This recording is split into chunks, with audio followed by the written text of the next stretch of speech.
"We're adding you to the childcare calendar," my daughter-in-law said, sliding a laminated schedule across my own dinner table. No question. No thank you. Just a list of hours dictating my retirement.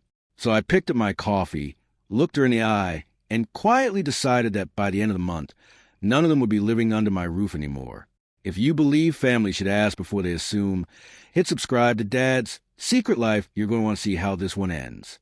My name is Walter. I'm 56 years old, and for the last 3 years, my son Marcus and his wife Brooke have lived in my finished basement apartment while they saved up. That Sunday morning started like any other. Brooke walked in without knocking, set a laminated sheet on the table next to my eggs, and tapped it twice with her finger. Tuesdays, Thursdays, and every other Saturday, she said. 6 hours each. We've color-coded it, so there's no confusion. I looked at the sheet. Then I looked at my son, who was suddenly very interested in his phone. Marcus didn't say a word. He never did anymore. "This is a lot of hours, Brooke," I said carefully. She smiled the way people smile when they've already decided the conversation is over. "You're retired, Walter. You have the time. And honestly, it's good for Eli to bond with his grandfather. I love my grandson. I would walk through fire for that boy. But love isn't the same as ownership. And somewhere in the last year, Brooke had stopped seeing the difference. My wife, Diane, passed 4 years ago. Cancer took her slow, the kind of slow that lets you say everything you need to say and still leaves you unprepared when a room finally goes quiet. Eli was born 8 months after the funeral, and holding him for the first time felt like someone had handed me a small piece of her back. I never told anyone that, but every time I rocked that baby to sleep, I felt Diane somewhere nearby. And it was the only thing that made the grief bearable. That was the part that hurt most about the schedule, not the hours, but the way it turned something sacred into a chore with a time stamp on it. I folded the schedule, set it beside my plate, and finished my coffee in silence. Brooke took my silence as agreement. She had no idea it was the opposite. That afternoon, while they were both at work, I called a locksmith. Years ago, I'd given them a key to the main house, too, for laundry, for emergencies. The emergencies had turned into Brooke walking in whenever she pleased, rearranging my pantry, criticizing how I loaded the dishwasher. The locksmith finished by 4. I tested the new key twice, felt the deadbolt click home, and for the first time in months, felt like the house was actually mine. I stood in the entryway for a long moment afterward, looking at the framed photo on the hall table Diane, and me on the porch, Marcus a teenager in the background pretending he wasn't happy to be there. I wondered what she would have said about all this. Probably that I'd waited too long. She was always the one who said the hard things out loud, while I quietly absorbed whatever needed absorbing, just to keep the peace. Standing there with the new key still warm in my palm, I made myself a quiet promise that this was where that pattern ended. Marcus noticed before Brooke did. He came up that evening, tried his key, and stood there jiggling the handle like it might change his mind. "Dad, my key's not working." "I changed the locks," I said, opening the door myself. "Front door and basement door both." He blinked at me. "Why would you do that?" "Because I'm your father, Marcus, not your employee. And I'd like to be asked before I'm scheduled." "It's just childcare, Dad. It's not that big a deal." "It's not the childcare," I said. "It's that nobody asked."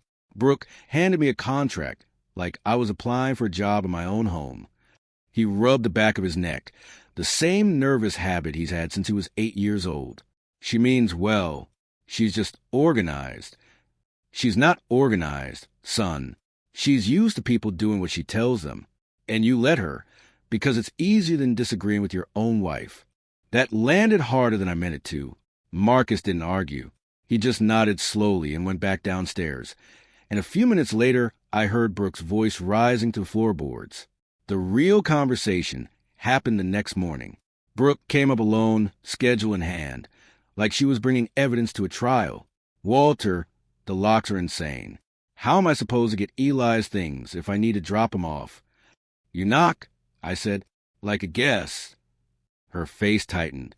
"We're family. Family doesn't print out my retirement and slide it across the table without asking. Family doesn't expect free labor and call it bonding. So you're punishing your own grandson because you're too proud to help out?" That was the line she always pulled out, turning it into a story where I was a villain hurting a child instead of a grown man asking to be treated like one. I'd watched her do it to Marcus for years. It wasn't going to work on me. I'm not punishing anyone, I said. I'm telling you that I decide my own schedule. If you want help, you ask. If I say yes, I say yes because I want to, not because there's a spreadsheet. She stood there a moment, waiting for me to crack, the way I always had before. When I didn't, something shifted in her face. She realized, for the first time, that this version of me wasn't going to bend. After she went back upstairs, I sat alone at the kitchen table for a while, my hands wrapped around a cup of tea that had long gone cold.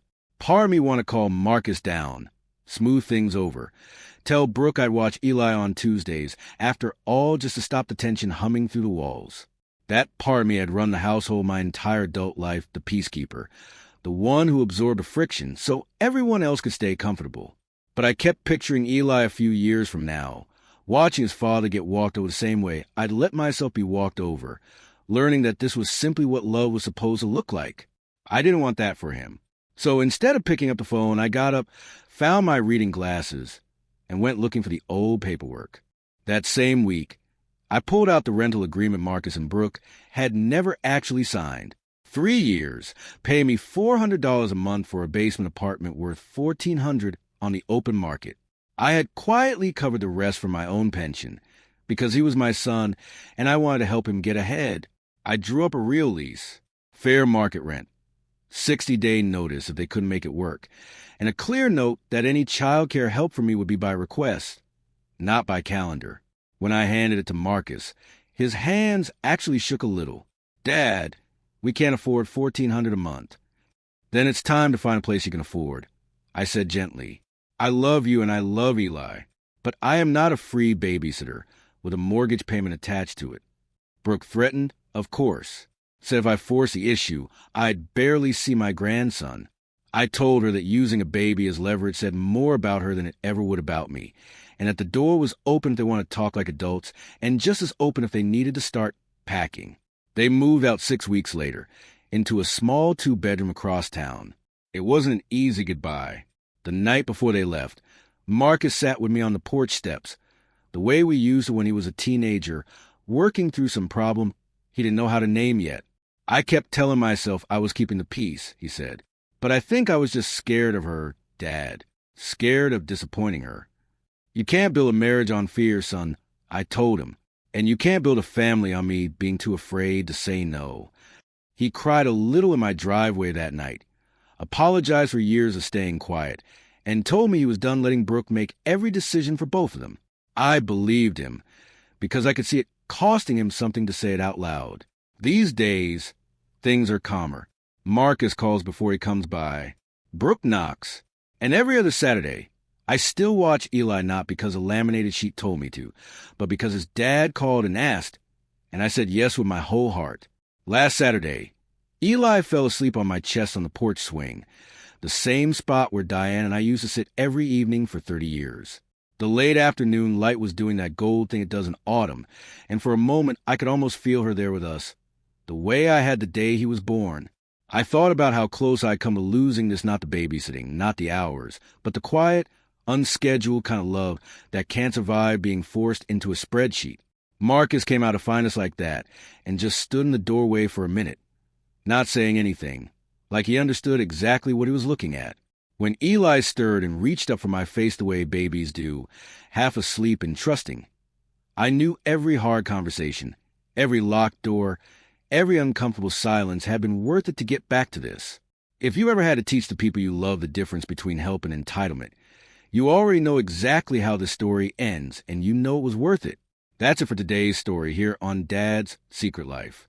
If it moved you, hit subscribe, and I'll see you in the next one.